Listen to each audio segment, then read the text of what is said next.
الحمد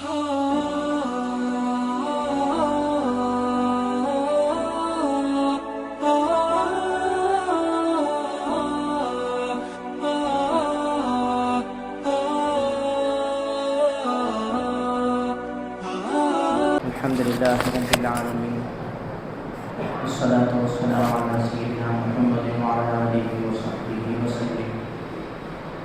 أما بعد فأعوذ بالله من الشيطان الرجيم. بسم الله الرحمن الرحيم. إن عدة الشهور عند الله 12 شهرا في كتاب الله يوم خلق السماوات والأرض منها 4 حرم. فقال النبي صلى الله عليه وسلم الدنيا سجن المؤمن وجنة الكافر أو كما قال عليه الصلاة والسلام. கண்ணியமிக்க அல்லாஹ் நல்லடியார்களே, அல்லாஹ் சுப்ஹானஹு வ தஆலா நமக்கு மிக உயர்ந்த பாக்கியமான சத்திய மார்க்கம் இஸ்லாத்தை ஏற்றுக்கொள்ளக்கூடிய ஒரு வேறு உபகாரத்தை செய்திருக்கின்றான். அல்லாஹ்விற்கு அதிகமாக நன்றி செலுத்த கடமைப்பட்டிருக்கின்றோம். நமக்கு உண்மையான மார்க்கம் கிடைத்ததற்கு, சத்தியமான மார்க்கம் கிடைத்ததற்கு, நமக்கு இந்த உலகத்திலும் நிம்மதியை, சந்தோஷத்தை, எல்லா வகையான வழிகாட்டல்களையும் காட்டக்கூடிய மறுமையிலும் முடிவே இல்லாத வாழ்க்கையில் நிரந்தர வெற்றியை பெற்றுத் தருவதற்கான ஒரு பாக்கியத்தை, ஒரு உபகாரத்தை அல்லாஹ் நமக்கு செய்திருக்கின்றான். அல்லாஹ்விற்கு அதிகமாக நன்றி செலுத்த வேண்டும். கண்ணியமிக்க அல்லாஹ் நல்லடியார்களே, நாம் இப்பொழுது இருக்கக்கூடிய மாதம் புனிதம் நிறைந்த துல்காதாவுடைய மாதம். இந்த மாதம் அல்லாஹ்வினால் சங்கைப்படுத்தப்பட்ட, கண்ணியப்படுத்தப்பட்ட 4 மாதங்களில் உள்ள ஒரு மாதமாகும். குர்ஆனிலே அல்லாஹ் நிச்சயமாக மாதங்களின் எண்ணிக்கை அல்லாஹ்வுடைய வேதத்திலே, அல்லாஹ்வுடைய ஏற்பாட்டிலே 12ஆக இருக்கின்றன. இந்த 12 மாதங்கள் என்பது வானங்களை பூமியை படைத்த நாளிலேயே இதை முடிவு செய்யப்பட்டுள்ளது. 12 மாதங்களில் மின்ஹா 4 ஹுரும், 4 மாதங்கள் கண்ணியப்படுத்தப்படக்கூடிய மாதங்களாக இருக்கின்றன. 4 மாதங்களையும் கண்ணியப்படுத்துவது, 4 மாதங்களில் நாம் கண்ணியமாக நடந்து கொள்வது மிக முக்கியமாக இருக்கிறது. அடுத்து அல்லாஹ் சொல்வான், ஃபலா தظلموا فيهن أنفسكم. அந்த 4 மாதங்களில் உங்களுக்கு நீங்களே அநியாயம் செய்து கொள்ளாதீர்கள். அநியாயம் செய்து கொள்வது என்றால் ஒரு மனிதன் தனக்கு செய்யக்கூடிய மிகப்பெரிய அநியாயம் அல்லாஹ்வுக்கு மாறு செய்வது, பாவங்கள் செய்வது. அடுத்து பிறருக்கு அநியாயம் செய்வது. ஒரு மனிதன் தனக்குத்தானே அநியாயம் செய்யக்கூடாது. பாவங்கள் செய்வதன் மூலம் பிறருக்கும் எந்த வகையான அநியாயங்களும் செய்யக்கூடாது. கண்ணியமிக்க அல்லாஹ் நல்லடியார்களே, இந்த குர்ஆனின் வசனத்தின் விரிவுரையாளர்கள் முஃபஸ்ஸிரீன்கள் சொல்வார்கள், இந்த மாதத்திலே குறிப்பாக ரமதான், குறிப்பாக இந்த கண்ணியப்படுத்தப்பட்ட 4 மாதங்களில் எந்த வகையான பாவமும் செய்யக்கூடாது. மற்ற மாதங்களில் செய்யக்கூடிய பாவத்தை விட மிக அதிகமான தண்டனைகள் கிடைக்க காரணமாக இருக்கும் இந்த மாதங்களில் பாவம் செய்வது. எப்படி மக்கா மதீனாவிலே நாம் செய்யக்கூடிய தவறுகள் பல மடங்குகள் நமக்கு தண்டனை கிடைக்க காரணமாக இருப்பதை போல, இந்த மாதத்திலே நாம் செய்யக்கூடிய தவறுகள் நமக்கு பெரிய ஒரு தண்டனை கிடைக்க காரணமாகும். அதே போல் இந்த மாதத்தில் செய்யக்கூடிய அமல்கள், இதற்கும் அதிகமான நன்மைகள் கிடைக்கின்றன. ஆக கண்ணியமிக்க அல்லாஹ் நல்லடியார்களே, அப்படிப்பட்ட புனிதம் நிறைந்த இந்த மாதத்திலே நாம் இருந்து கொண்டிருக்கின்றோம். எனவே இந்த மாதத்தை கண்ணியப்படுத்த வேண்டும்.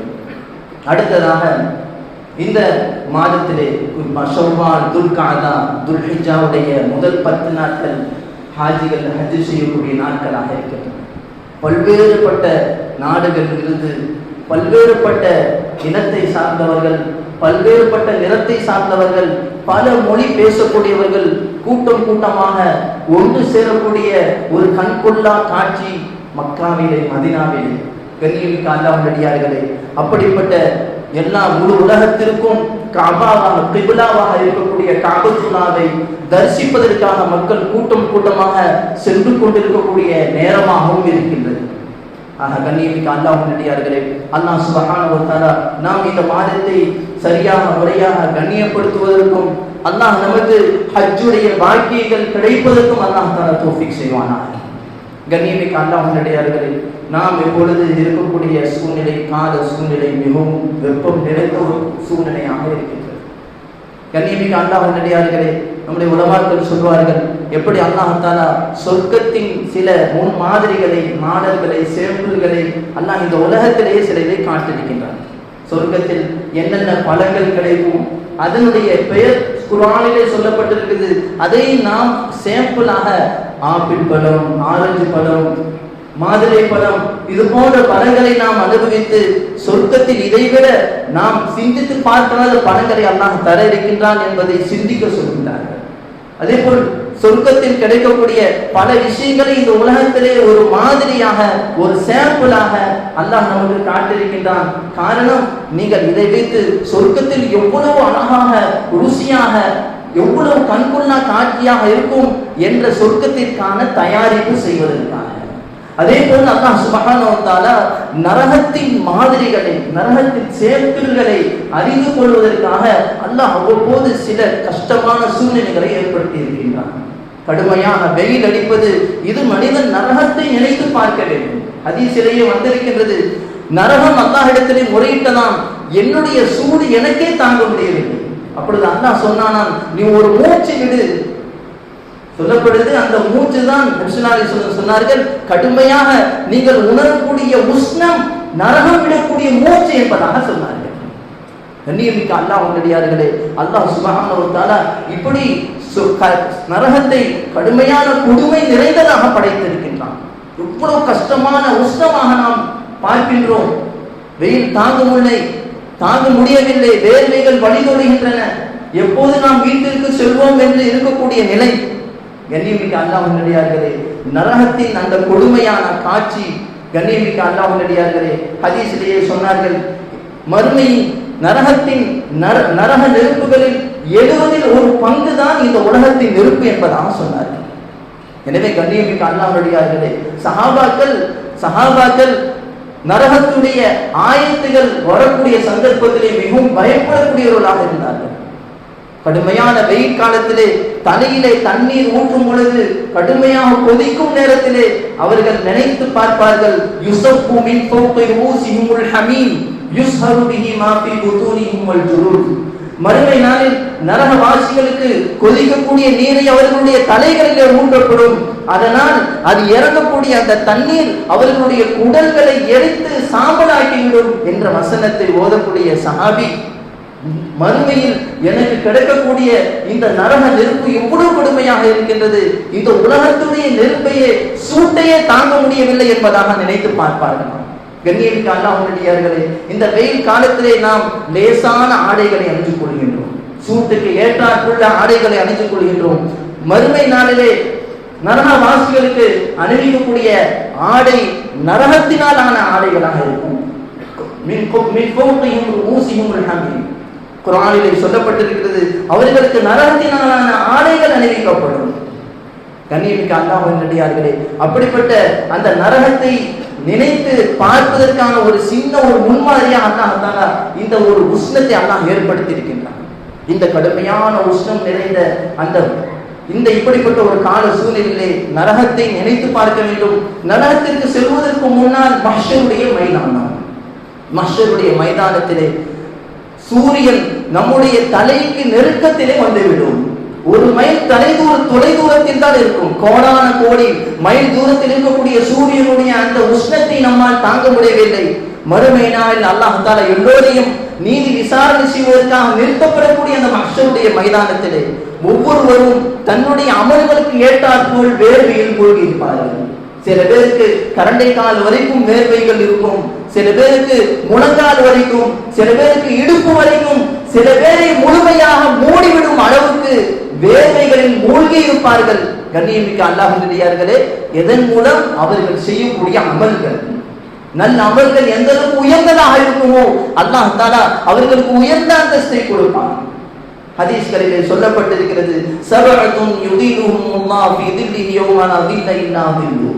7 நபர்கள் அல்லாஹ் அவர்களுக்கு தன்னுடைய அர்ஷுடைய நிழலை கொடுப்பான். அந்த நிழலில் வேறு எந்த நிழலும் இருக்காது.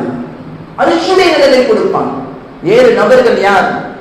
இமாமுல் ஆதில், நீதி வழுவார் தலைவர், நீதம் செலுத்தக்கூடிய இமாம் தலைவர். கண்ணியமிக்க அல்லாஹ்வினடியார்களே, நீதம் செலுத்துவது சாதாரண விஷயம் அல்ல. அதற்கு பல வகையிலும் தியாகம் செய்ய வேண்டும், பல எதிர்ப்புகளை பொருட்படுத்திக் கொள்ள வேண்டும்.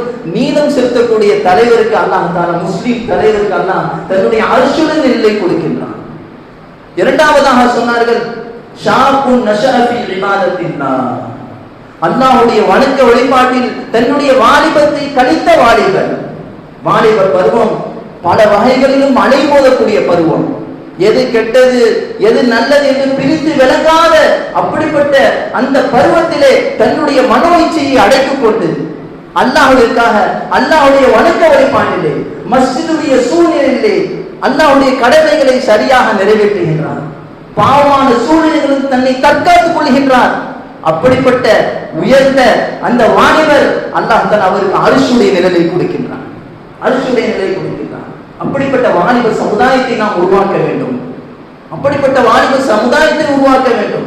அல்லாஹ்வுடைய கடமைகளில் வெறும் பள்ளிகளில் மட்டும் கழிக்கக்கூடிய வாலிபர் அல்ல, அல்லாஹ் கடமையாக்கிய அனைத்து கடமைகளில், அது அல்லாஹ்வுடன் சம்பந்தப்பட்ட கடமையாக இருக்கட்டும், அடியார்களுக்கு செய்ய வேண்டிய கடமையாக இருக்கட்டும், ஏதோ வெறுமனே பள்ளியில இருக்க வேண்டும் என்று மார்க்கம் சொல்லவில்லை. எல்லா வகையான கடமைகளையும் ஒரு சேர நிறைவேற்றக்கூடிய ஒரு வாலிபர். கண்ணியமிக்க அல்லாஹ்வுடையார்களே, அப்படிப்பட்ட வாலிப சமுதாயத்தை உருவாக்க வேண்டும். கண்ணியமிக்க அல்லாஹ்வுடையார்களே, அந்த அடிப்படையில் தான் மதரசாக்களிலே அப்படிப்பட்ட வாலிபர்களை உருவாக்குவதற்கான பெரும் முயற்சி நடக்கின்றது. மதரசாக்கள் அல்லாமல் ஸ்கூல்களிலும் பள்ளி கூடங்களிலும் அப்படிப்பட்ட வாலிப சமுதாயத்தை உருவாக்க வேண்டும். நாம் படிக்க வைத்து விடுகின்றோம். ஆனால் தீனுடைய சூழ்நிலை இல்லாத பள்ளிக்கூடங்களிலே படிக்க வைத்து அவர்கள் வெறுமனே உலக கல்வியை படித்து வெளியாகின்றார்கள், மார்க்க கல்வியை தெரியாத நிலைமையிலே வளருகின்றார்கள். கண்ணியமிக்க அல்லாஹ்வுடையார்களே, இப்படிப்பட்ட இந்த கால சூழ்நிலையிலே சரியான மார்க்கப்பட்டுள்ள வாலிபர்களை உருவாக்க வேண்டும்.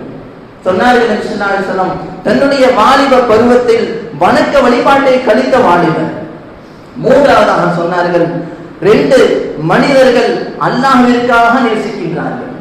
அல்லாஹ்விற்காக நேசிக்கின்றார்கள். பேருக்காக, புகழுக்காக, பணத்திற்காக, பதவிக்காக, வேறு எந்த உலக நோக்கமும் இல்லாமல் அல்லாஹ்விற்காக. இவர் நல்ல மனிதராக இருக்கின்றார், அல்லாஹ்வுடன் தொடர்புள்ள மனிதராக இருக்கின்றார், இவருடன் சேர்வதன் மூலம் எனக்கு அல்லாஹ்வுடைய நெருக்கம் கிடைக்கும், என்னை தொழுகைக்கு அழைத்து செல்கின்றார், என்னை பாவங்களிலிருந்து பாதுகாக்கின்றார். அல்லாஹ்வுக்காக 2 நபர்கள் நேசிக்கும் பொழுது அல்லாஹ் அவர்களுக்கும் அர்ஷுடைய நிழலை கொடுக்கின்றான். அதே போல் சொன்னார்கள் நபி ஸல்லல்லாஹு அலைஹி வஸல்லம், ஒரு மனிதர், அந்த மனிதரை நல்ல அழகுள்ள நல்ல அந்தஸ்துள்ள பெண் ஒரு தவறான காரியத்திற்கு அழைக்கிறார். அந்த நேரத்திலே அவர் சொல்லிவிடுகின்றார், இன்னி அஹாஃபுல்லாஹ், நான் அல்லாஹ்வை பயப்படுகின்றேன். நல்ல அழகுள்ள பெண், நல்ல அந்தஸ்துள்ள பெண் அழைக்கிறாள் தவறான காரியத்திற்கு. அப்போது அந்த மனிதர் சொல்கிறார், நான் அல்லாஹ்வை பயந்து விடுகின்றேன் என்று அந்த பாவத்திலிருந்து தவிர்த்துக் கொள்கின்றார். எவ்வளவு பெரும் விஷயம்! அழகும் இருக்கின்றது, அந்தஸ்தும் இருக்கிறது. இப்படிப்பட்ட ஒரு இக்கட்டான நேரையில் யாரும் இல்லை, அல்லாஹ் மட்டுமே பார்த்து கொண்டிருக்கின்றான். அந்த நேரத்திலே அல்லாஹ்வுக்கு பயந்து பாவத்தை விட்டவர். கண்ணியமிக்க அல்லாஹ்வினர்களே, அதற்கு சிறந்த முன்மாதிரியாக உடனே நம்முடைய சிந்தனைக்கு வருபவர்கள் யூசுப் அலைஹிஸ்ஸலாம். எப்படிப்பட்ட சூழ்நிலையிலே இருந்தார்கள்! அரசர்களுடைய அரண்மனையிலே இருக்கிறார்கள். அரசி அழைக்கிறாள் தவறான காரியத்திற்கு. கதவை எல்லாம் பூட்டி விட்டார்கள். கதவுகளை அடைக்கப்பட்டு விட்டது, யாரும் இல்லை. கூப்பிடுகின்றார்கள், வா, தவறான காரியத்திற்கு. இன்னஹு ரப்பி அஹ்ஸன மத்வாய் இன்னஹு லா யுஃப்லிஹுல் ஸாலிமூன். என்னுடைய எஜமானன் எனக்கு நல்ல அழகான சூழ்நிலை ஏற்படுத்தி எனக்கு உபகாரம் செய்திருக்கின்றான், நிச்சயம் அநியாயம் செய்வர்களை அல்லாஹ் விரும்புவதில்லை என்று சொல்லி பாவத்திற்கு அந்த நேரத்திலே தவிர்த்து கொள்கிறார்கள் யூசுப் அலைஹிஸ்ஸலாம். கண்ணியமிக்க அல்லாஹ்வுடையார்களே, அப்பொழுது மிரட்டல் விடுக்கின்றார்கள், நான் உன்னை சிறையில் அடைப்பேன். லைல்லம் யஃஅல் மா அமுருஹு லா யுஸ்ஜனன்.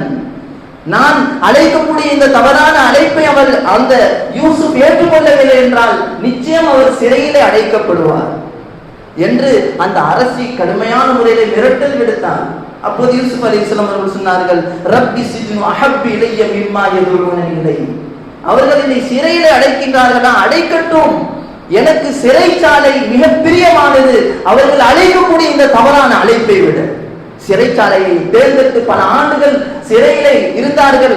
அல்லாஹ் தஆலா அவர்கள் அந்த பாவத்தை விட்டு அப்படிப்பட்ட உயர்ந்த ஒரு பதவியை அடைந்ததன் காரணமாக அல்லாஹ் தஆலா அவர்களை மீண்டும் அவர்களுக்கு அரச பதவியை கொடுத்து அவர்களை பொருளாதார அமைச்சராக ஆக்கினார்.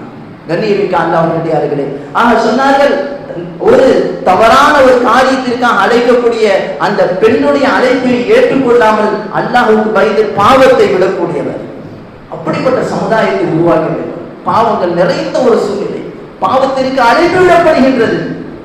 கண்ணியமிக்க அல்லாஹ்வுடையார்களே, இப்படிப்பட்ட சூழ்நிலையை நம்முடைய வாலிபர்களை, நம்முடைய சிறு பிள்ளைகளை நாம் பாதுகாக்க வேண்டும்.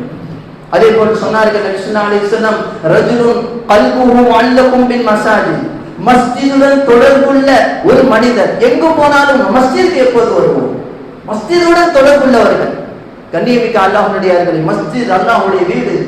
மஸ்ஜிதுக்கு வரக்கூடியவர்கள் அல்லாஹ்வுடைய விருந்தாளிகள். யாரெல்லாம் காலை மாலை மஸ்ஜிதுக்கு வருகின்றார்களோ அவர்களுக்கு நிச்சயம் நான் விருந்து உபசாரம் செய்வேன் என்பதாக நபி ஸல்லல்லாஹு அலைஹி வஸல்லம் அவர்கள் அல்லாஹ் சொன்னதாக சொன்னார்கள். கண்ணியமிக்க அல்லாஹ்வுடையார்கள், மஸ்ஜிதுடன் தொடர்புள்ளவர்கள் அல்லாஹ் பாதுகாக்க வேண்டும். நம்முடைய இந்த ஊரிலும் பல ஊர்களிலும் குறிப்பிட்ட வயது வரைக்கும் பிள்ளைகள் மக்தபுடைய குர்ஆனுடைய மஸ்ஜிதுடைய தொடர்புடையவர்களாக இருக்கின்றார்கள். 10ஆம் வகுப்பு வந்த உடனே அல்லாஹ் பாதுகாக்க வேண்டும், மஸ்ஜிதை விட்டு மக்தபை விட்டு தூரமாகி விடுகின்றார்கள். அதை காரணமாக வைத்து டியூஷன் என்ற பெயரிலே அல்லாஹ் பாதுகாக்க வேண்டும், மஸ்ஜிதுகளை விட்டும் தூரமாகி விடுகின்றார்கள். கண்ணியமிக்க அல்லாஹ்வுடையார்களே, மஸ்ஜிதுடன் தொடர்பில் இருக்கும் காலமெல்லாம் வாலிபர்கள் பாதுகாக்கப்படுவார்கள். குர்ஆனுடைய தொடர்பில் இருக்கும் காலமெல்லாம் அவர்களுடைய எதிர்காலம் சீரும் சிறப்புமாக இருக்கும். கண்ணியமிக்க அல்லாஹ்வுடையார்களே, அடுத்து சொன்னார்கள், ஒரு மனிதர் தான் செய்யக்கூடிய தான தர்மம் தன்னுடைய இடது கைக்கு கூட தெரியாத அளவுக்கு மறைச்சு செஞ்சார். எவ்வளவு கஷ்டமான விஷயம். எல்லோருக்கும் முன்னாலும் நான் பெரிய செல்வந்தன் என்பதை காட்டுவதற்காக வாரி வழங்கக்கூடிய சூழ்நிலையை விட்டுவிட்டு அல்லாஹ்விற்காக தன்னுடைய இடது கரம் தெரியாத அளவுக்கு மறைமுகமாக செய்யக்கூடிய அந்த ஒரு தன்மைக்கு எவ்வளவு பெரிய தியாகம் வேண்டும். கண்ணியமிக்க அல்லாஹ்வுடையார்களே, அப்படிப்பட்ட மறைமுகமாக அல்லாஹ்வுக்காக செய்யக்கூடிய அந்த தர்மம் செய்யக்கூடியவர் அல்லாஹ்வுடைய அரசிலே இருப்பார். கண்ணியமிக்க அல்லாஹ்வுடையார்களே, அடுத்து சொன்னார்கள், ஒரு மனிதர் தனிமையில் இருந்து அல்லாஹ்வை நினைத்து, அல்லாஹ்வுடைய வல்லமையை நினைத்து, அல்லாஹ்வுடைய சக்தியை நினைத்து கண்ணீர் சிந்திய அந்த மனிதன் தனிமையில் இருக்கின்றார், அல்லாஹ்வை நினைக்கின்றார், அந்த நேரத்திலே கண்ணீர் சிந்துகின்றார். அந்த ஒரு மனிதனுக்கும் அல்லாஹ் தன் அருளுடைய நிழலை கொடுக்கக்கூடியவனாக இருக்கின்றார்.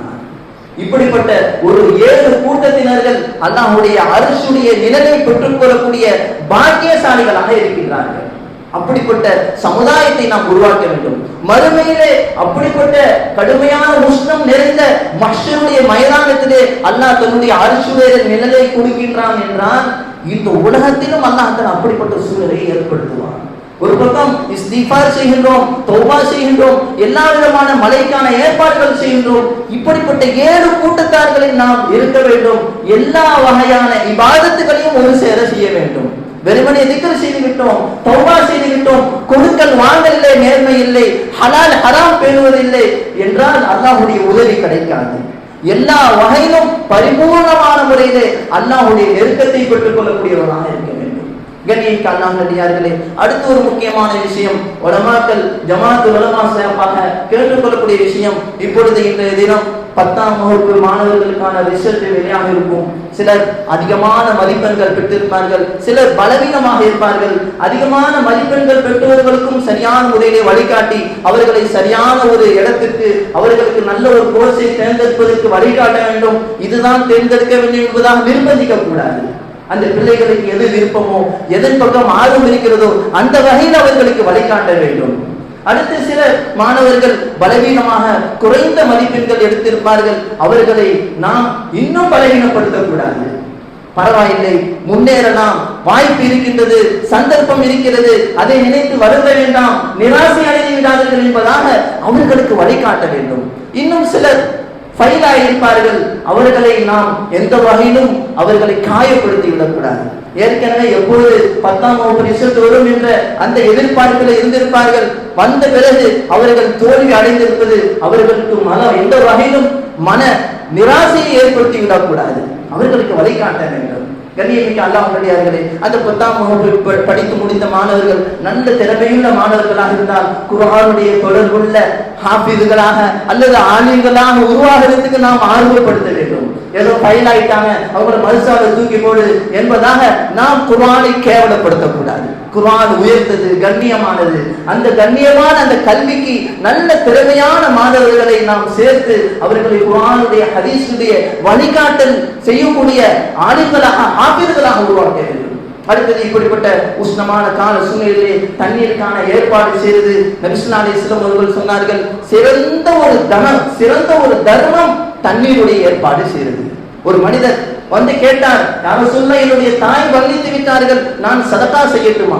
செய்யுங்கள், கண்டிப்பாக செய்யுங்கள். செய்யக்கூடிய தர்மங்களில் மிக சிறந்த தர்மம் எது? தண்ணீருக்கான ஏற்பாடு செய்வது, தண்ணீருக்கான பந்தல் போடுவது, இது போன்ற ஏற்பாடுகள் சிறந்த தர்மமாக இருக்கின்றது. எனவே கண்ணியமிக்க அல்லாஹ்வுடையார்களே, இப்படிப்பட்ட ஏற்பாடுகளை செய்து கொடுப்பது, சிலர் வசதி இல்லாத காரணமாக உஷ்ணத்தை தாங்க முடியாத வீடுகளிலே வசித்துக் கொண்டிருப்பார்கள். அவர்களுக்கு மேற்கூரை போடுவதற்கான ஏற்பாடு செய்கிறது அல்லது ஏற்பாடு செய்கிறது. இப்படியான முறையிலே நாம் உதவி உபகாரம் செய்யக்கூடிய சந்தர்ப்பத்திலே அல்லாஹ் தஆலா நம்முடைய இந்த உதவி உபகாரத்தின் மூலம் அல்லாஹ் நம்முடைய அந்தஸ்துகளை உயர்த்துவான். அல்லாஹ் சுப்ஹானஹு வ தஆலா நம்முடைய எல்லா பாவங்களையும் மன்னிப்பானாக. அல்லாஹ் நமக்கு உயர்ந்த அந்தஸ்தை கொடுப்பானாக. அல்லாஹ் சுப்ஹானஹு வ தஆலா இந்த கடுமையான உஷ்ணமான நேரத்தில் ரஹ்மத்தான மழையை இறக்குவானாக. அல்லாஹ் நம்முடைய இந்த நாட்டிலே சாதகமான சூழ்நிலையை ஏற்படுத்தி கொடுப்பானாக. வாஹிரு தவானா அல்ஹம்துலில்லாஹி ரப்பில் ஆலமீன்.